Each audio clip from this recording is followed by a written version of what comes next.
Tem o cenário doméstico, né, que a gente vê os dados, né, pelo menos um cenário mais desinflacionário, das últimas leituras de IPCA, a gente vê uma até ligeira, né, contração de algumas atividades aqui, meio em linha até mesmo com o que o Banco Central vem querendo, e aí a questão que fica esse cenário doméstico, ele está andando, pelo menos, no caminho ou na direção que o Banco Central entende ser o ideal, né? E você falou, não deve ter guidance, não deve ter muita novidade, mas o que a gente consegue capturar desse ambiente, até para pensar, né? Poxa, até o fim do ano vai manter nesses 15%, tem espaço para fazer alguma movimentação, né, diante desse cenário doméstico aqui até o fim do ano, ou qualquer coisa que a gente possa pensar em corte de juros ou sinalização do Banco Central vai ser só no ano que vem, se efetivamente o cenário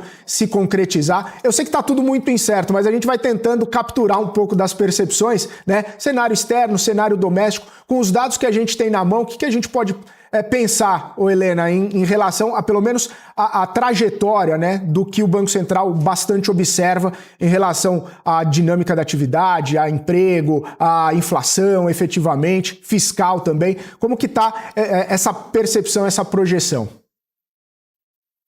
Acho que essa dinâmica que você falou, de inflação começando a ter um comportamento um pouco mais benigno, a atividade começando a desacelerar, isso deixa...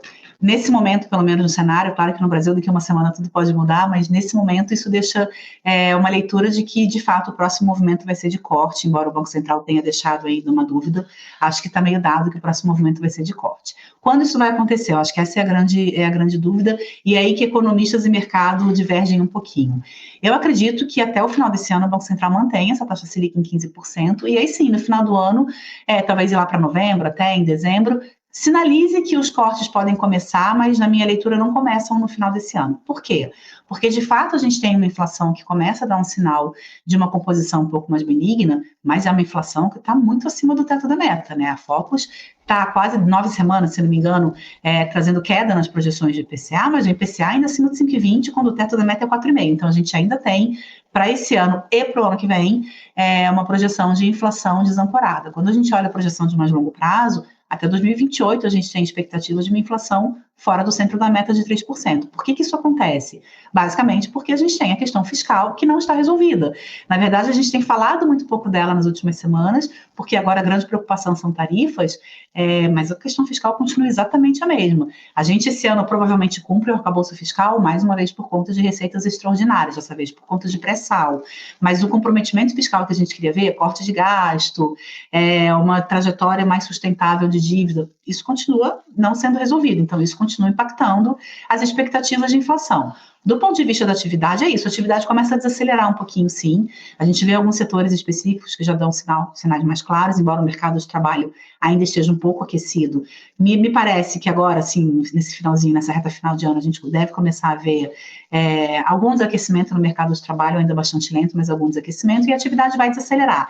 Então, do ponto de vista de atividade, acho que vai ficar mais claro a gente entender que talvez seja a hora de começar a cortar juros.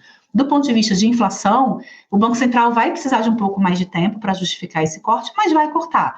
Mas é isso, a gente vê uma Selic no final de 2026 em 12%, que ainda é uma Selic extremamente alta. Por quê? Porque a gente ainda tem expectativas inflacionárias desancoradas. Então, para a gente de fato falar de uma Selic sustentavelmente baixa, uma Selic realmente estimulando a economia, uma Selic abaixo de 2 dígitos, que é o que todo mundo queria ver, a gente precisa ter a solução do problema fiscal. E esse problema fiscal ainda atrapalha muito a vida do Banco Central.